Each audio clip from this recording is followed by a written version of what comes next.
en un exceso de jornada. Los mismos recibos reconocidos por ambas partes en las audiencias, si van a juez, ahí están todos los recibos reconocidos por ambas partes. Esos son los recibos en cada uno de los periodos que cada vez que aparezca más de 20 bonos nocturnos son horas extras. Por lo tanto, consideramos que con este punto cumplimos con nuestra carga procesal de demostrarle al tribunal. Porque si no es hora extra, ¿qué es entonces? Son bonos nocturnos en jornada ordinaria. Ya hablamos de cuál es el horario. El horario no es objeto de discusión, no es parte de no es un hecho controvertido. Si no es hora extra, ¿qué es? Todos esos bonos pagados por encima de 20, pues cuando la jornada del principio genera 20. Por lo tanto, insistimos la procedencia, no solamente de que los días de descanso sean pagados a salario normal, es decir, la empresa ve la diferencia entre el básico y el normal, y que es muy fácil, muy acomodaticio, y la empresa no logró demostrar que en los propios conceptos están incluidas las incidencias. Muy fácil. Yo también puedo pagar cualquier concepto futuro y decir, no, ahí también está incluido eso. No, pero dejaste de pagar tal cosa, no, eso está incluido también ahí. La pregunta es, no solamente lo alegó, sino no lo demostró ni siquiera. Nosotros sí lo demostramos con los recibos. Hay un pago expreso. Los pagos, ya voy a terminar, señor Rafael. Con respecto a los pagos de los días adicionales de la prestación de antigüedad. La parte demandada, la parte recurrente, alega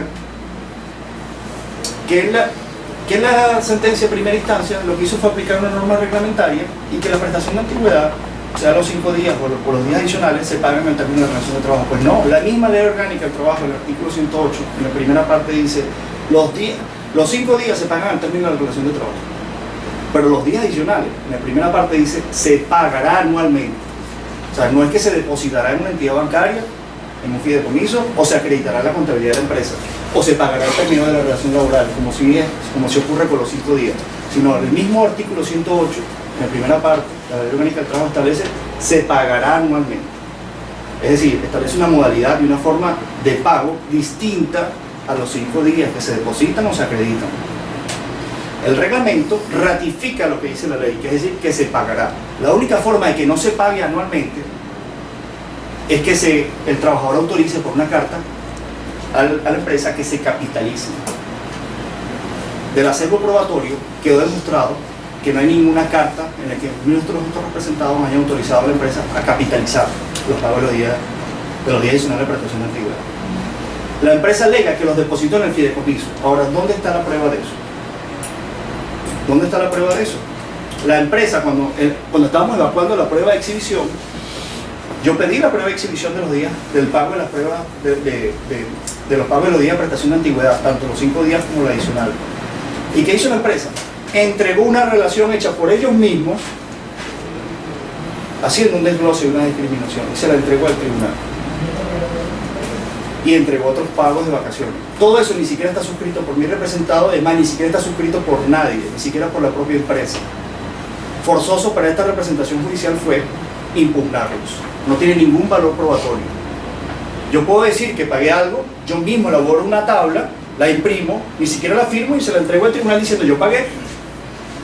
Ahora, cuando vamos al resultado de la prueba de informe del Banco Mercantil, con respecto al fideicomiso, ¿hay algún elemento allí que le demuestre al tribunal que los días adicionales de la prestación de antigüedad fueron pagados, fueron depositados ahí?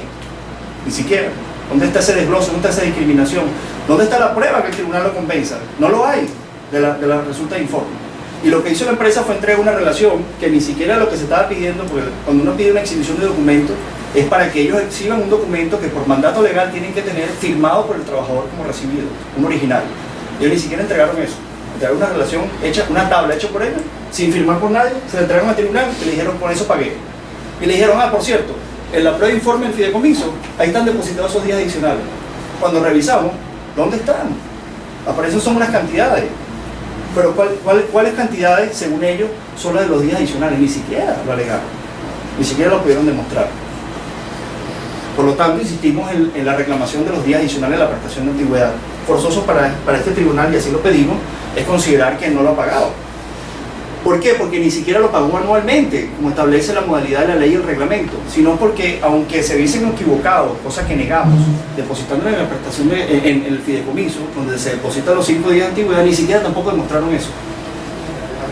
En la forma como fueron expuestos los alegatos de los demandantes, comenzando con el tiempo de viaje. En el tiempo de viaje nosotros vamos a referirnos a 3 aspectos para situar al tribunal realmente en el contexto de lo que es el tiempo de viaje y ejercer la contrarréplica en forma concreta. Debemos señalar al tribunal como primer elemento: en el tiempo de viaje debe valorarse primero las cuestiones de derecho, las cuestiones que involucran el análisis de las obligaciones legales. Ese es un primer análisis en cuanto al tiempo de viaje. No se puede ver el tiempo de viaje aislado de los hechos y de las pruebas. Son 3 elementos, ¿verdad? El derecho, los hechos y las pruebas. En el primer elemento, en cuanto al derecho que es aplicable, aquí se ha indicado un criterio que es el fundamento de la sentencia y el alegato de los demandantes, y es el siguiente: quedó demostrado la obligación convencional de suministrar transporte por parte de Toyota. Quedó demostrado. O sea, esto es una cuestión aquí que nos sorprende, porque no hay la prueba. Primero no está la prueba, pero se habla de una obligación convencional de suministrar transporte. Antes de irnos a la prueba, queremos decir que el fundamento de los demandantes y el fundamento de la sentencia dice que hay una obligación convencional. Ahora, nosotros nos preguntamos cómo existe la obligación convencional. Hay 2 maneras. La primera, que está establecida en la convención colectiva, que expresamente no está representada, y como hemos visto, y nosotros hemos alegado expresamente los criterios de la Sala de Casación Social, no hay ninguna obligación que representada asumió en la Convención Colectiva 2003, 2006, 2006, 2009. Sí es cierto que en la Convención Colectiva 2010, 2012 se asumió una obligación convencional, pero que lo que nosotros hemos negado aquí en forma tajante, y es durante el reclamo por el cual se hace el planteamiento del tiempo de viaje, cualquiera que sea el análisis que se haga, se alega la aplicación del artículo 193, pero eso lleva como un requisito que es una obligación convencional, o sea que tiene que estar en la Convención Colectiva. Reconoce el demandante que supuestamente hay unos hechos fraudulentos, que se simula una realidad, ¿ya? Y él reconoce que no hay una convención colectiva expresa. Que nosotros hemos solicitado al tribunal que valore que no hay ninguna obligación convencional en las convenciones colectivas 2003, 2006, 2006 y 2009 que conlleve la obligación convencional.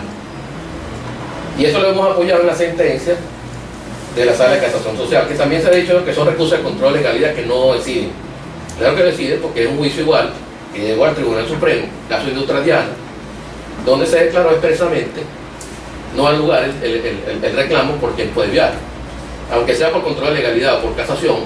Eso llegó a consideración de los magistrados, y los magistrados bien colocan un extracto, pero dan su opinión sobre el asunto. Y aquí queremos señalar al tribunal que puede revisar en la página web de la Circunscripción Judicial del Estado de Carabobo, puede revisar la sentencia del Juzgado Superior Tercero de la Circunscripción Judicial de Carabobo de fecha 21 de febrero de estos 2 casos. Estos 2 casos, que uno fue decidido en mayo y otro en noviembre del año 2008, es una sentencia que dictó el Juez Superior Tercero del Trabajo, que consideró en la Convención Colectiva del caso Industria Diana, cláusula 79, se debe establecer una ruta de transporte. Simplemente había una ruta. Había una obligación que asumió la empresa con base en una ruta de transporte. Había 3 rutas de transporte, de acuerdo a los turnos de trabajo. Y se hizo un reclamo de tiempo de viaje. El tribunal consideró de que no hay una obligación expresa, o bien de imputar a la jornada de un pago sustitutivo, y declaró sin lugar la demanda, revocando el fallo de primera instancia. Eso llegó a la Sala de Casación Social y dictan estas sentencias que fueron reiteradas. Y esto no es una cuestión de que el tribunal no decidió los casos, sí lo decidió por control de legalidad. Nosotros hemos indicado al tribunal estos criterios y simplemente no ha habido un pronunciamiento del tribunal. Se trata de evadir aquí la situación. El tribunal de primera instancia no se pronunció. Simplemente con base a las pruebas que ella consideró con el análisis que hizo, dijo hay una obligación convencional. Hasta ahí. No dijo por qué se apartaba el criterio o por qué se aparta del criterio del Ministerio del Trabajo. Eso también fue omitido también. Y entonces nosotros, en cuanto al derecho, hemos alegado que debe haber una decisión expresa, positiva y precisa.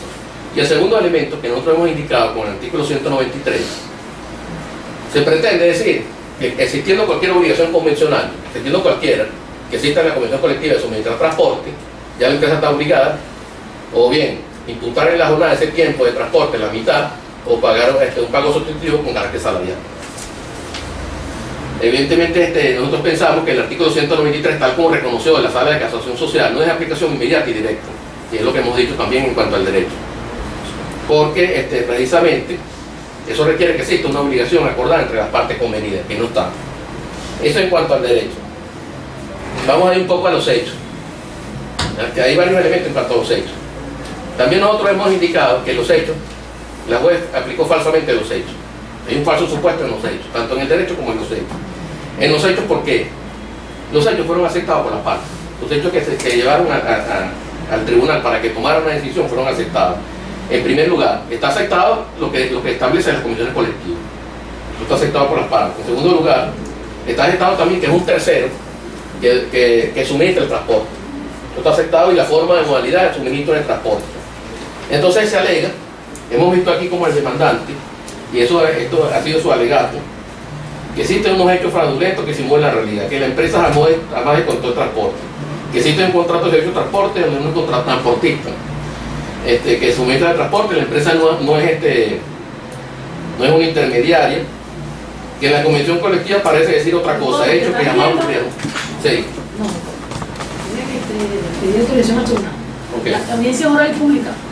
Entonces la parte demandante reconoce que supuestamente la empresa Toyota ha confesado de que en las convenciones colectivas reconoce el tiempo de viaje con efecto hacia el pasado y que de alguna manera eso debe tenerse como una presunción de que hay una obligación convencional. Demandada alega que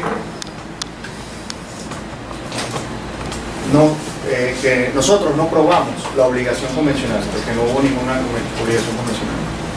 Ciudadana juez, la obligación convencional siempre estuvo allí, así que estuvo disfrazada de otra cosa. El principio de la primacía de la realidad precisamente sirve como herramienta a los tribunales laborales para que el juez escudriñe la verdad y determine si lo que está en la convención colectiva, que es un disfraz de una obligación convencional, es un disfraz, pero la obligación está allí, y está allí ratificado por otros elementos. La pregunta es, ¿respondió la parte demandada con respecto a los descuentos? Es decir, con dos preguntas, inclusive tienen derecho de poderlo hacer, después de mi contrarréplica. La parte demandada yo exhorto a que el tribunal considere estas preguntas, que son muy sencillas. Si la obligación, bajo las convenciones del 2003, 2006, 2006, 2009 y todas las anteriores, por supuesto, si la obligación no era de Toyota de suministrar el transporte, ¿de quién era? ¿Le va a responder esa pregunta, doctora? Después que el doctor continúa. Si la obligación no era de Toyota, ¿de quién era? Era de los trabajadores. Si era de los trabajadores, Toyota no ha tenido que pagar absolutamente nada por ese transporte.